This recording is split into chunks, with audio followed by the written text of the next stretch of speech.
Honorable Egay Arise, May I speak on a question of personal privilege? what is the nature of the personal collective privilege Well, of the it's Honorable? about criticisms that I'm getting from my constituents regarding this flood control projects and anomalies. Session suspended.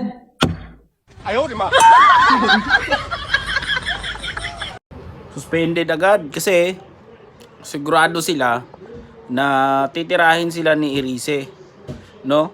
Kasi hindi ako naniniwala na yung mga congressman dyan, no, hindi ako naniniwala na wala silang ginawa eh. Kukunti lang yung mga siguro masasabi nating matitino dyan. Halos lahat yan. Kahit yung Makabayan Block, no, may mga kalukuhan yan. No, yung Congress na yan tinatawag na House of Representatives. No, tulad nito, gustong mag-privilege speech tungkol sa flood control.